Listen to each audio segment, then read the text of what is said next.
Next భిక్షాం దేహి భిక్షాం దేహి భిక్షాం దేహి.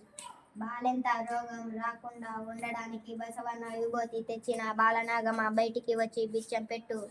ఇంకో పట్టు జంగమయ్య, గీత దాటి బిచ్చం పెట్టకపోతే నీ కొడుకు నీకు దక్కడు. వద్దు వద్దు పట్టు. నెక్స్ట్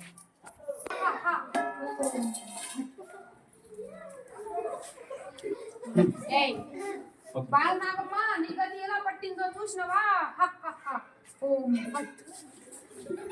నన్ను పెళ్లి చేసుకో. నా ప్రాణాలు బయట నేను పెళ్లి చేసుకోను. అయితే నీ వాళ్ళందరి ప్రాణాలు తీస్తా. వద్దు వద్దు, నేను ఒక రథం చేస్తున్నా. ఆ రథం పూర్తి కావడానికి 12 సంవత్సరాలు పడుతుంది. ఆ 12 సంవత్సరాలు అయిపోగా నన్ను ముట్టుకుంటే నీ తలకాయ 1000 ఒక్కలవుతుంది. నీ వ్రతం పూర్తయినాకనే నన్ను పెళ్లి చేసుకో. సరే. నాయన ఇక్కడికి ఎందుకు వచ్చావు? వాడు పెద్ద కర్కోటకుడు, నేను చంపుతాడు. ఇక్కడి నుంచి వెళ్ళిపో. అమ్మ వాడిని చంపి, అమ్మ నువ్వు ఏం నా గురించి నీకు తెలియదు. వాడిని చంపి నిన్ను నాయన తీసుకుపోవడానికి వచ్చాను. వాడి ప్రాణం ఎలా దాచిపెట్టిందో తెలుసుకో. సరే బిడ్డ, నాయన పక్కన నీ ప్రాణం ఎక్కడుందో తెలుసుకోవాలనుకుంటున్నాను. నా ప్రాణం ఎక్కడుందో తెలుసుకోవాలి అనుకుంటున్నావా? అయితే తెలుసుకో. నా ప్రాణం 7 సముద్రాల అవతల జీవితగడ్డ, జీవిగడ్డలోన రాతిగోడ, రాతిగోడలోన రాగికోట, రాగికోటలోన నడుమ ఎక్కుకోట, ఎక్కుకోటలోన ఎన్నూరు ఎనగ చెట్లు, 300 మునగ చెట్లు, 400 తాటి చెట్లు, 500 వేప చెట్లు,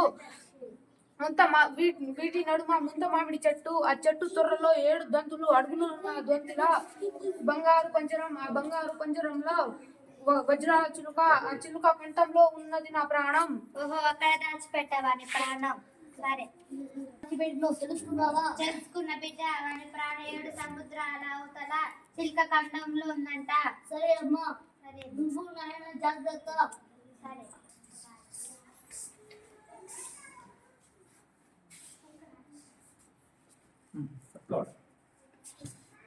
నిన్ను చంపుతా.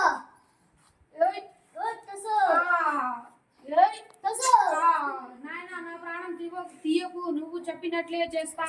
మమ్మల్ని మా నాయన మా తల్లిదండ్రులు అందరూ నిలిచిపోయాడు. అలాగే. ఈ వాటి దుర్మార్గులు బతుకుంటే ఈ లోకానికి చాలా నష్టం.